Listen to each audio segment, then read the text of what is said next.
Oh. The end of Earth. Oh, this is cool. I never did this on my original playthrough. Is it going to be an audio thing?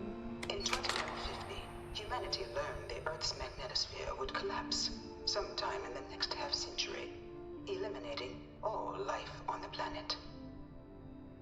Decisive action was required, but the secure transport of an entire civilization would demand a new kind of cooperation, a new kind of courage, and a new kind of union.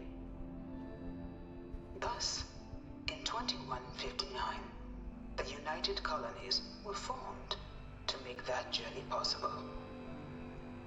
Just 1 year later, I love the ship takeoffs and the landings. first of many colony ships, touched down here on Jemison, beginning a new era of human history, the age of the United Colonies. Okay. And The for effort and planning it must have taken to evacuate literally the entire planet. Can you imagine? The logistics alone must have been mind-boggling. and I remember from doing the NASA quests, my first playthrough, I know what caused the electromagnetic. I know what caused the Earth to blow up. So I guess it walked us through the whole thing, and I wasn't paying attention. I was only staring at the one. So if I push it again, it probably would go through. Because this is like the new Atlantis founding.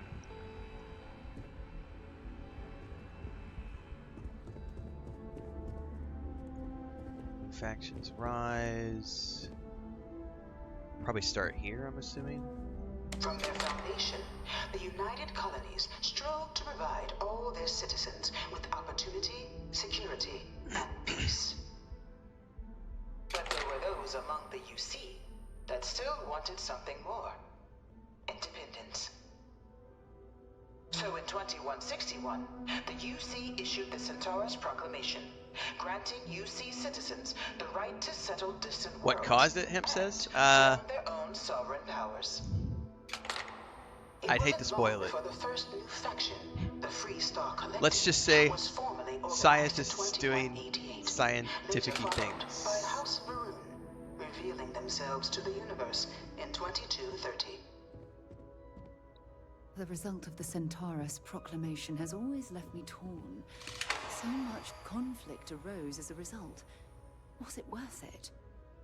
Let's just say sometimes scientists do things that have bad things that can happen.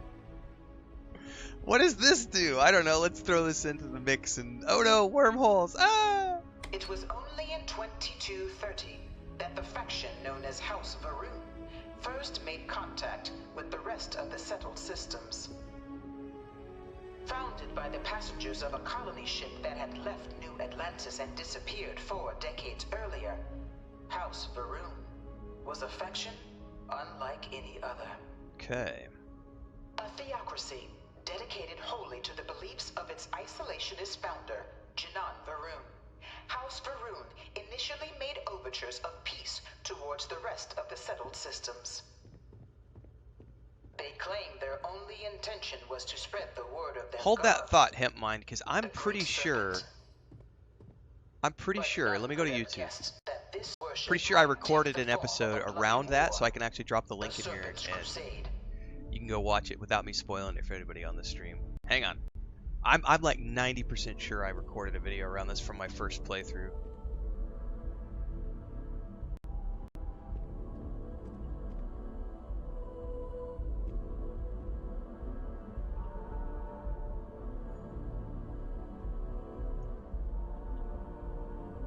Ah, yep, found it. What really happened to Earth. So this video is from October 31st last year. My first playthrough.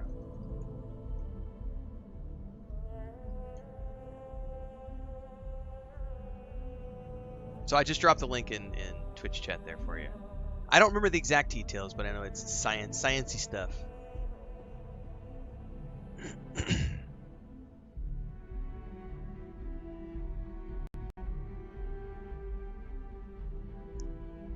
Also, for anybody who wants, I'm going to go drop another link in here.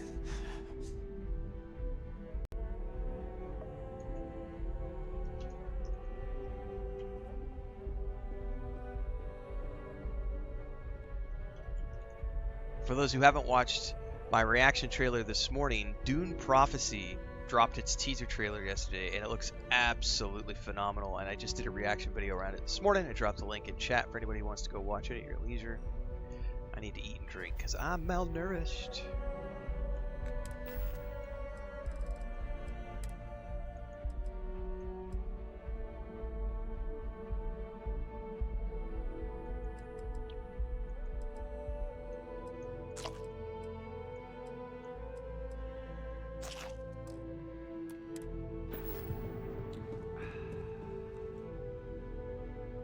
The Freestar Collective was initially founded in 2188, when the citizens of Aquila banded together with the pleasure city of Neon in mutual defense. But in 2194, after the deployment of a UC medical star station in orbit around their world, the citizens of Narion also requested to join the collective. The resulting rise in tensions between the Freestar Collective and UC culminated in the settled system's first intergalactic conflict, the Narion War. Despite a decisive victory by the UC, the colonies permitted the citizens of Narion to join the collective, forming the basis for the fiercely independent union that persists to this day. Well, at least that's the United Colonies version of things. Beginning in 2196, humanity's first large-scale conflict among the stars is remembered as a defining moment for the settled systems. As the first major conflict to make extensive use of grav-jump-enabled ships, the Narion War was less defined by key space battles and more by an extended cat-and-mouse interplay between the two powers, as the well-armed and professional UC Navy tried again and again to pin down the piecemeal but savvy Freestar fleet.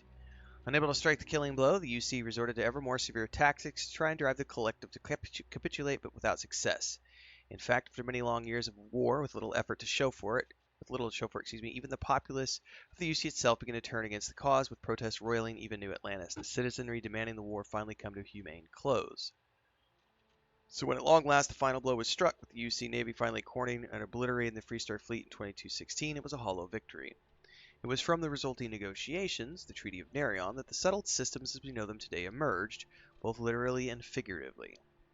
Despite winning the war, the UC found themselves in an unenviable position, painted as a brutal aggressor even in their home systems. So in the spirit of unity and lasting peace, the UC agreed to the demands of the Freestar Collective and the Narion settlers whose collusion triggered the conflict in the first place, and handed over Narion to the Collective as they had requested at the start of hostilities, including the clinical medical station, creating the Freestar Collective as known to this day. In return, the UC demanded two concessions. Holy crap, this is a bunch of stuff. The first was payment, for damages done in the form of mineral rights of multiple worlds, and the second, more significant demand was that no great faction may ever colonize more than 3 systems. The UC would have Alpha Centauri, Sol, and Wolf, and the Freestar Collective had Cheyenne, Voli, and Narion. The Freestar Collective agreed to these terms, creating and codifying into law the settled systems as we know them today. The Treaty of Narion has since become the foundation of all contemporary political relations, and its only official violation, the cause of the galaxy's greatest conflict, the Colony War. To learn more about the Colony War, please proceed to the Conflict Among the Stars mural.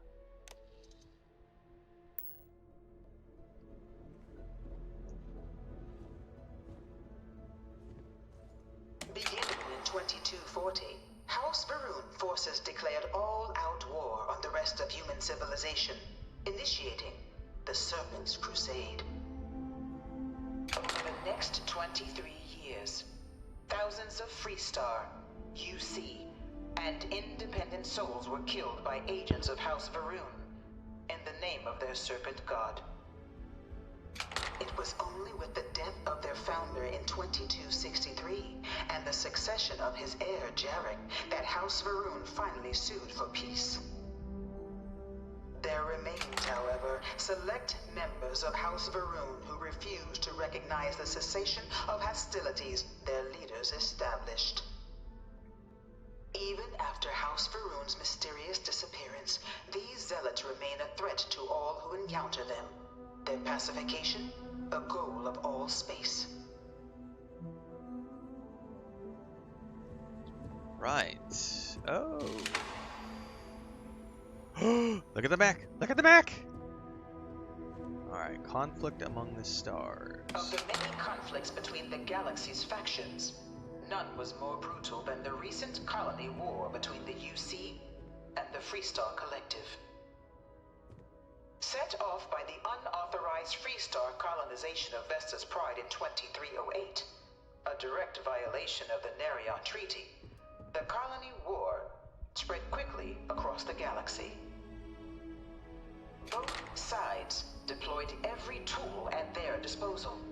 Armadas of warships, mechanized combat platforms, or mechs, even bioengineered alien creatures, the infamous UC xeno-weapons. It was only in 2311 at the Battle of Cheyenne that the scales finally tipped. The Freestar Collective, utilizing their civilian fleet as a human shield, successfully Space peasants, they all deserve to die. Colonies Navy. After their shocking victory against the galaxy's greatest navy, the Freestar Collective offered terms of peace, which the colonies, out of an interest in staving off any further human costs, accepted. The galaxy has been rebuilding ever since. The colony war was a horrible conflict that irreparably wounded the settled systems. There were times I felt that it would never end. I know, it's crazy stuff, right, Hemp? Like, that's the thing I think a lot of people miss about Starfield, is that if you, like, you can totally miss that, you know, certain storylines and things, unless you, like, pay attention and actually go read through things and actually read all the dialogue. Like, yesterday, I think it was yesterday, because yesterday was when I started my new playthrough. Like, the very first base you go to, as part of, like, the tutorial mission, if you take the time to go to the computers and read through the logs in the computers, it's a lot like in Fallout, where you're getting information from kiosks and computers and books and things of that nature. And you'll find out a ton of information, like there's a whole bunch of stuff in there about xenomorphs in the logs, but you have to take the time to read them, otherwise you have no frame of reference for what they mean by this xenomorph stuff. And the NASA storyline, the coolest part about that storyline is it's actually part of the that's part of the main story, right? The main constellation quest. But there are parts of that you would completely miss if you didn't take the time to read through everything on the computers. But yeah, I found that story fascinating when it came out, when I came across it, I should say. Few settled worlds were left untouched by the colony war. But nowhere could the viciousness of modern warfare be seen more clearly than on the Freestar planet of Nera. Initially occupied by invading United Colonies forces as a forward operating position, repeated attempts to take and retake the planet by collective forces led only to devastation. Swaths of the world were transformed into scorched husks, a nightmarish testament to the depths of human ingenuity and human cruelty. And today, Nera remains a continuing reminder to the horrors of unfettered war.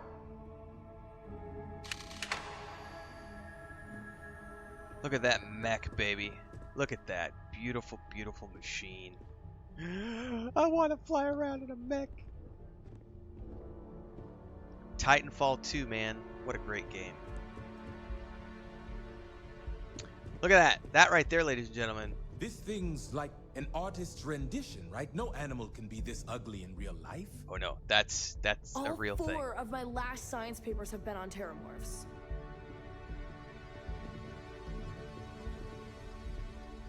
Yeah, yeah. By the way, that is a very real creature that we're gonna come up against at some point. Very, very real. That's later.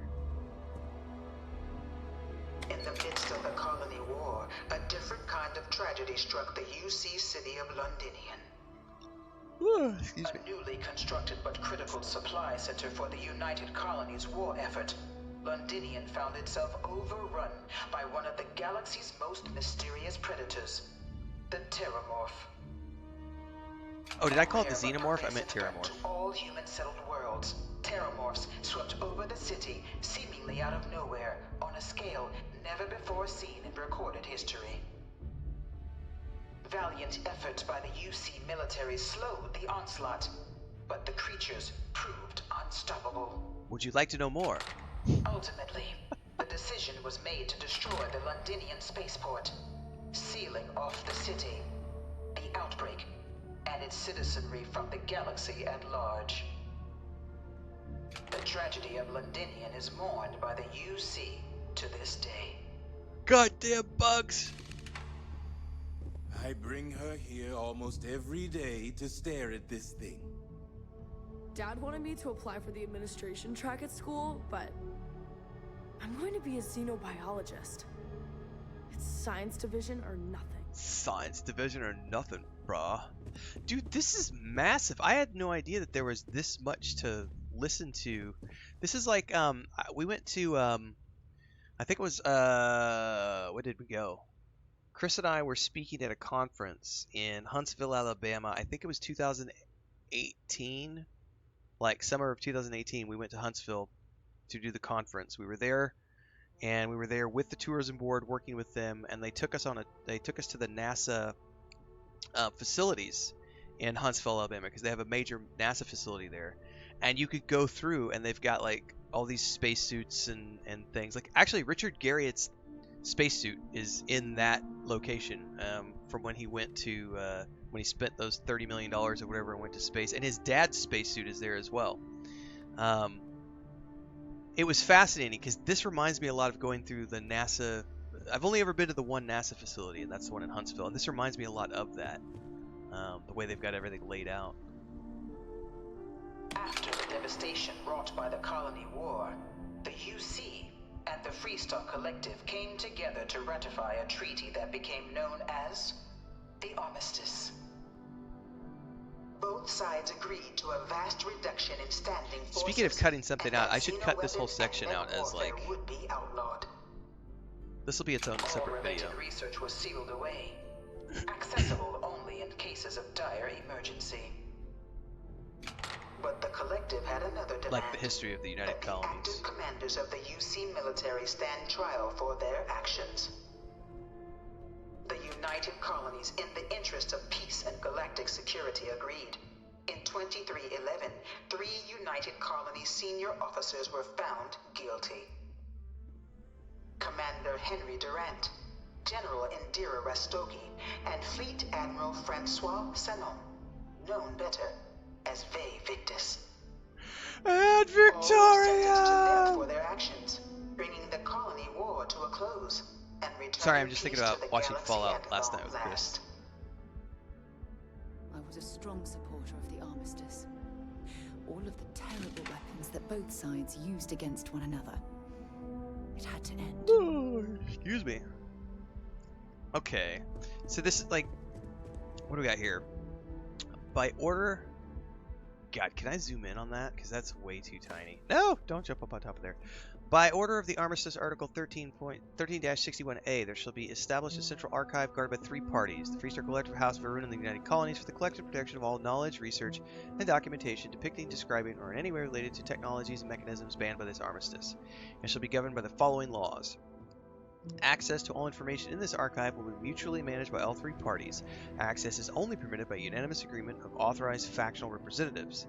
The facility will be under the direct control of no sovereign faction, no single party permitted to overrule the others. All decisions regarding matters pertaining to the archives must be unanimous. Any attempts to unauthorized access will be considered an act of aggression against all parties. Each party commits to defend the others against any such attempts. And there's a bunch of armistice language down there on the bottom.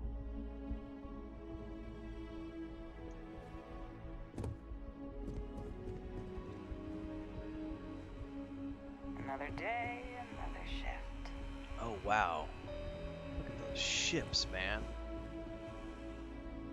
Alright, the Vanguard is born. It was into this new world that the Vanguard was born.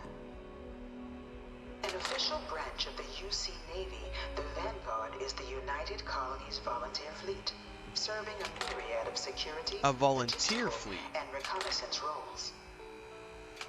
And after a sufficient length of service, UC citizenship is guaranteed to every Vanguard member. Open to all captains, regardless of origin, the Vanguard is leading the charge to protect and support the citizens of the United Colonies, wherever in the galaxy they may be.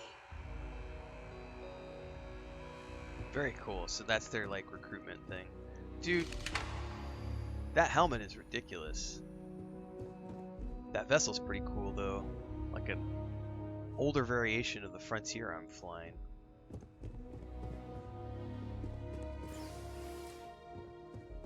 Different types of helmets here. Okay. No one is born a United Colony citizen. Only through service to the UC can one hope to earn one's citizenship. But the UC prides itself on taking care of its people. Cost of living controls means citizens pay less than their foreign counterparts for needs big and small.